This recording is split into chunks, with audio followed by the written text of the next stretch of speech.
საღამომშვიდობის მეგობრებო, ჩვენ ვართ საპროტესტო აუდიტორია. უკვე ორ თვეზე მეტია ჩვენ ვცდილობთ გავაერთიანოთ ადამიანები, რომლებსაც სურვილი აქვს ცოდნა გაუზიარონ და ვისაც აქვს სურვილი ცოდნა მიიღოს. ძალიან ბევრ თემას შევეხეთ, უამრავი თემა გავიარეთ, ძალიან საინტერესო მოხსენებელი, ძალიან მომხსენებლები ყავდა. დღეს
მაგალითად, აქეთ ამ მხრიდან თუ მორბის ვიღაც შეიარაღებული ნიღბიანი ადამიანი და რო წარმოვიდგინოთ შეიარაღებული ნიღბიანი ადამიანი, რომელიც ჩვენსკენ მორბის და რომ წარმოვიდგინოთ ზღვის სანაპიროზე ვსხედვართ და რაღაცას ვუყურებთ, ეს ორივე არის ინფორმაცია და ეს ორივე ინფორმაცია პირველ რიგში უნდა დაამუშავოს ამ ნაწილმა და გადაწყვიტოს ის რა ინფორმაციაც მიიღოს საფრთხეა თუ არ არის საფრთხე. თუ არ არის საფრთხე, მაშინ გაატარებს და შემდეგ შრეებში წავა და შემდეგი პროცესები წავა, მაგრამ თუ საფრთხეა ჩაერთვება, ან უნდა გადავრჩე, ასე იგი, ან უნდა შევებრძოლო, ან უნდა გავიქცე. ეს რეჟიმი, მესამე რეჟიმიც არის, მაგრამ ამ ეტაპზე არ გვაინტერესებს გაყინვის რეჟიმი.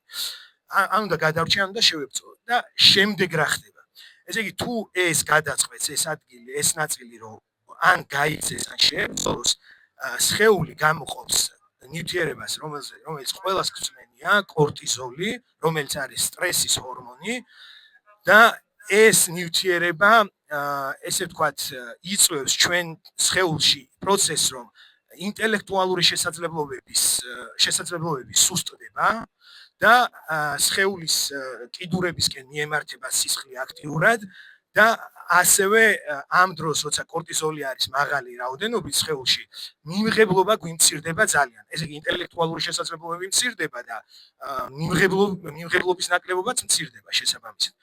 და ძირითადად თუ დავაკვირდებით, რასაც ჩვენ ვცდილობთ, არის ის, რომ ადამიანები ესე ხო, და ეხლა რა არის მნიშვნელოვანი, რომ ინფორმაცია, ეს backfire ეფექტი რა აღმოჩნდა საბოლოო ჯამში, რომ ინფორმაცია, რომელიც ჩვენამდე მოდის, თუ ის ჩვენი წინა რწმუნებულებების საწინააღმდეგოა, ასეთ შემთხვევაში ეს ინფორმაცია ჩვენში იწვევს ან შებრძოლების, ან გაქცევის სურვილს და საბოლოო ჯამში ეს იგივე რეჟიმი ირთვება. კორტიზოლი არის ჩვენ სხეულში დიდი რაოდენობით, ეცემა ინტელექტუალური შესაძლებლობები და იზრდება ესე იგი ანტაგონისტური დამოკიდებულება. მოკლედ ეს არის ძალიან ესეთი ხო და რას ესე იგი ეს მეთოდები დაუშვათ რაც გამოიყენება ამ პრობლემების თავიდან ასაცილებლად, ანუ თუ როგორ მოვახერხოთ, რომ ეს პირველი შრე გავატაროთ ჩვენ ინფორმაციას ადამიანებში, გაიაროს ეს შრე და გადავიდეს შემდეგ შრეებში, რომ შემდეგი დაშვებები მოვიპოვოთ, შემდეგი მომენტები მოვიპოვოთ სამუშაოდ, აი ამაზე არის ზუსტად ჩვენი პრეზენტაცია, დღევანდელი ჩვენი შეხვედრა და ეს ყველაფერი არის მოყვანილი 4 პრინციპად. გვაქვს გაერთიანებული 4 პრინციპად და მოკლედ საბოლოო ჯამში თვითონ ცოდნა, რასაც ეფუძნება, ერთი არის სამეცნიერო აკადემიური ცოდნა, რა მეთოდებს მიახენეს ამ ადამიანებმა და მეორე არის ჩვენი გამოცდილება ოპონენტებთან მსჯელობისას რა, ანუ უამრავ ადამიანს, აი ბოლო 4 თვის განმავლობაში უამრავ საპირისპირო პოზიციაზე მყოფ ადამიანს ვისაუბრეთ ზოგს წერილობით და ზოგს ესე პირადი შეხვედრებით. კონსტანტინე გააგრძელებს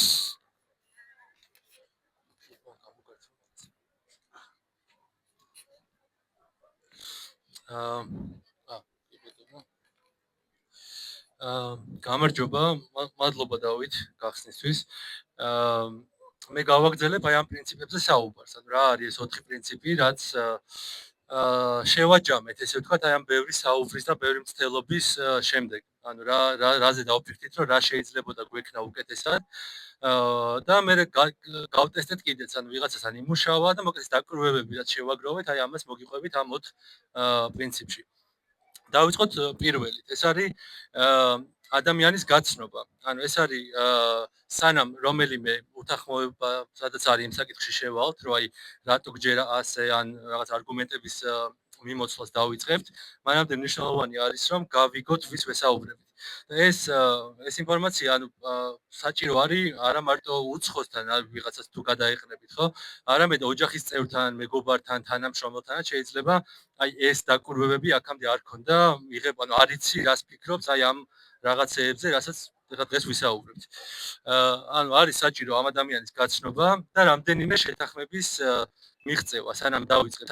აი როგორ ვისაუბრებთ საკითხზე ისე რომ ორივემ რაღაც წავიღოთ, ანუ არ ვიჩხუბოთ, კონფლიქტში არ გადაგვეზარდოს და იყოს ასე თუ ისე პროდუქტიული. პირველი, ანუ ეს გაიცანი გაცნობის ნაწილი, ეს არის რამდენიმე კითხვა, რასაც ჩვენ ვუსვამთ ხოლმე ადამიანებს, რაც გვაძლევს ინფორმაციას სანამ კონკრეტულ რაღაც საკითხს განვიხილავთ, აი რა წარმოდგენების არის. იმიტომ რომ ბევრი საკითხის განხილვისაც, რასაც ვაკვირდებით ხოლმე, რეალურად აი ფუნდამენტური განსხვავებები არის ხოლმე, ან ფუნდამენტური რაღაც უთანხმოება როგორ გვესმის, აი ერთი და იგივე სიტყვის მიღმა, რას გულისხმობთ ხოლმე. აი ეს 4 კითხვა მაგალითია, რა თქმა უნდა შეიძლება სხვა კითხვებიც იყოს, ან თქვენ ვისაც დაელაპარაკებით, იქ შეიძლება სხვა რაღაცის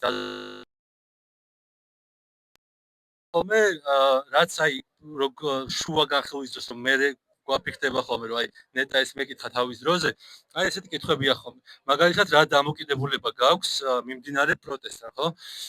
აი ყოფილა შემთხვევა რომ აი ჯერ დაიწყებენ ხოლმე რაღაცების დაწუნებით, რომ თქვენ იქ რა ვიცი ქვას ისვრით, ხო? ან ბევრი ბრალდება არის. მაგრამ საბოლოოდ აი აღმოჩნდება ხოლმე რომ აი ქვა რო არავინ არ ისროლოს, მაგ შემთხვევაში რა სიტყვოთი, ხო? კი ვეკითხებით ადამიანს და აღმოჩნდება ხოლმე რომ ხანდახან ზოგადად პროტესტი არ მოწონთ. ან ვიღაცისთვის მაგალითად მიუღებელია ზოგადად აი არჩეული ვიღაც პარლამენტარის კრიტიკა. და თუ მაგაზე მალევე შევთანხმდებით, მე ეუბნები ამ ადამიანს, რომ ზოგადად თუ პროტესტი არ მოგწონს, მოდი ახლა ნიუანსების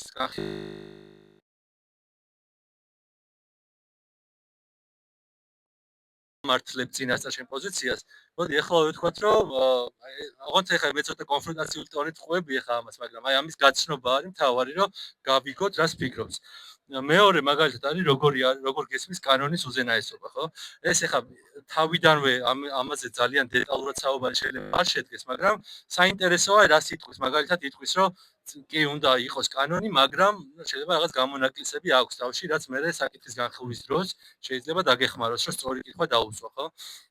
მაგალითად, აი თუ გააბრაზე პოლიციელი, მაშინ კანონი შეიძლება აღარ ეს რაღაც კვეთები, რომ საინტერესოა თვითონ თქვას. არის ასევე მაგალითად როგორ გესმის დემოკრატია, ხო? ეხლა ეს ისე სიტყვა, რომ კი ყველა რომელიც მე უკავშირდება, რომ პროტესტის უფლება რომ უნდა გქონდეს და მე რაღაცებში გამოგვადგება, ხო?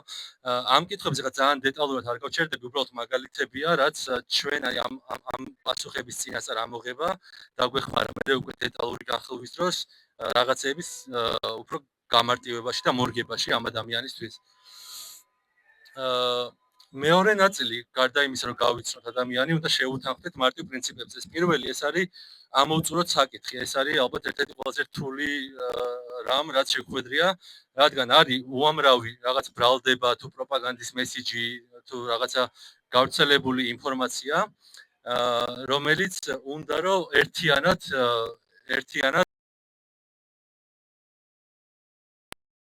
ალაგოს რა და მოგეთ პირველ რიგში რასაც ვთანხმდებით არის ის რომ შეიძლება რაღაცაზე შევთანხმდეთ ან ვერ შევთანხმდეთ მაგრამ ერთ საკითხს რომ ამოვწურავთ თუნდაც იმით რომ მოდი ვერ ვთანხმდებით ხელს ვართმევთ გადავიდეთ ამის მერე შემდეგს არის ხოლმე რომ აი ხო მაგრამ აბა ის და ამას შემდეგ გადასვლები ძალიან რთულია რომ ბოლოს უცებ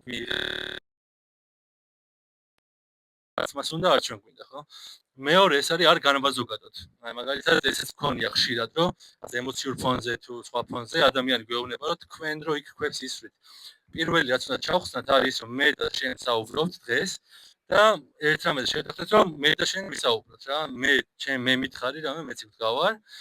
მეც შენ არ გეტყვი რაღაცებს, რაც შემიძლია რომ ასე განაბაზოგადო ვთქვათ, რომ აი მე მინახავს რომ ვინც არ ეთანხმება ამ პროტესტს არის ასეთი და ასეთი, მაგრამ მეც არ ვანზოგადებ, იმიტომ რომ ერთად ვერ მივხვდეთ ეს განზოგადება.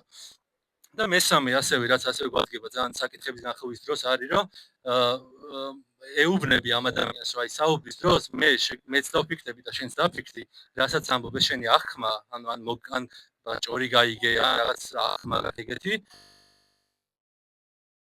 თლა პირადად იცი რასაც ლაპარაკობ რა მაგალითად აი მან ყველა ფულს იღებთ ხო ანუ ეს შენ ესე გაიგე თუ იცი ანუ გადამოწმებული გაქვს აი ესეთი მოგეთ გაცნობის და შეთანხმების შემდეგ იწყება საუბარი. მაგრამ სანამ უკვე ამ დეტალებზე გადავალთ, აი როგორ იწყება ეს საუბარი და კიდე რას ვითვალისწინებთ, აი ესეთი ინტერაქტიული ნაწილი გვაქვს, ვისაც სურვილი ექნება. მაგალითად, აი აღქმათო მტკიცებულება, ხო? ომის დაწყებას გთხოვდნენ, ასე ტყუილს ხომ არ იტყოდნენ, რომ არ გქონდეთ მტკიცებულება. მაგალითად აი ესეთ რამეს რომ იტყვის ადამიანი ხო არ გაქვთ იდეა როგორ შეეპასუხებოდით ან რას უპასუხებდით აი ესეთ ნარკვანს ვინმეს თუ აქვს სურვილი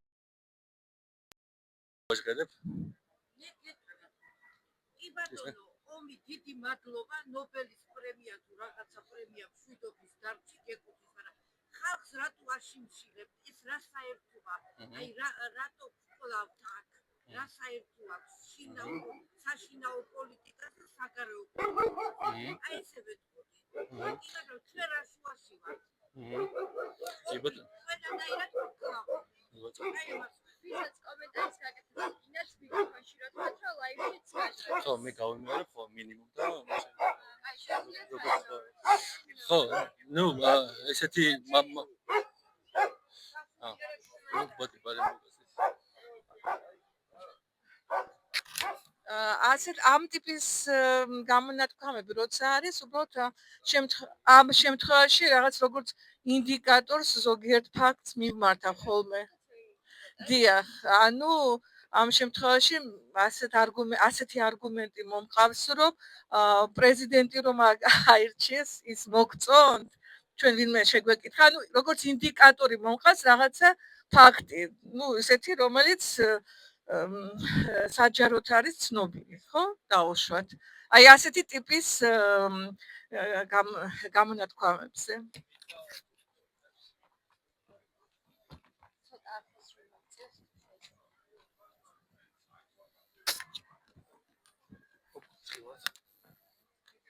ანუ სხვადასხვა მიდგომა მაქვს ხოლმე, მაგრამ ერთ-ერთი რასაც ხშირად მივმართავ, ანუ ვის შეიძლება აწყობდეს, ანუ ამერიკას რაში შეიძლება მაგალითად აწყობდეს, ჩვენი ომში ჩართვა ვცდილობ, რომ მაგაზე წავიყვანო ხოლმე ლაპარაკი და მან ვცდილობ რაღაც არგუმენტები მოვისმინო იმათგან. რაზეც ხშირად იჭედებიან ხოლმე. მაგალითად აი პირობითად რომ ერთხელაც გეტყვით. თქვენ ხომ ამბობთ თქო, რომ ნაცებს მაგარი ბიზნესები აქვთ და ისა რაში აწყობთ ომი? ამდენი მილიონები აქვთ აქ. ერთად აქვთო ბიზნესებიო თან. რაში აწყობთ ომი ნაცებს? მადლობა დიდი. რამდენიმენაირი პასუხი მოვისმინეთ და აი შემდეგი სლაიდები რაც გვაქვს, აი უკვე ჩაუღრმავდებით რა კუთხით, რომ აი ზუსტად არის რა, მაგალითად ესეთ ნათქვამზე კითხვა არის. უკაცრავად ესეთ ნათქვამზე აი ზუსტად აი ბევრნაირი პასუხია ხო იმდენად რაღაცა ბევრი ინფორმაციის მიწოდების სურვილი გვიჩნდება რომ შეიძლება არგუმენტით შეიძლება კონტრშეკითხვით რაღაც სხვადასხვანაირი გზებით მივაწოდოთ თავარი რაც არის ახლა რასაც გადავალთ არის რომ უამრავი საკითხის და უამრავი არგუმენტის ერთად დაბრუნებაში და როგორ გავშალოთ ეს საკითხი ისე რომ აი რაღაცამდე მივიდეთ. ანუ შეგვიძლია აქ პირდაპირ თქვათ შევიდეთ აი ამ დაპირისპირებაში და უკვე კონფლიქტისკენ მიდის ხო? აი მაგალითად ეს რატო არ არის ესე და აბა როგორ არ არის და უკვე ეს ემოცია შემოდის. მაგრამ აი ამის ჩვენება გვინდოდა და მადლობა ყველას რომ აი რამდენი ბევრნაირი პასუხია ზოგი უფრო კონფრონტაციული, ზოგი ასეთი, ზოგი ისეთი. მაგრამ აი შემდეგზე გადავალ პირველი რაც არის აი სანამ უკვე კონკრეტულ საკითხს დავიწყებთ არის რომ წეგან ვახსენე სანამ ერთ საკითხს არ ამოვწურავთ მეორეზე არ გადავიდეთ აი ეს არის მთავარი შეთავაზება ამ ადამიანთან ვისაც ვესაუბრებით და მაგალითად ავარჩიოთ ძალადობა რაც ხდება ამ მაგალითზე ავხსნით რაღაც სლაიდებს ამიტომ ამ მაგალითს გავყვებით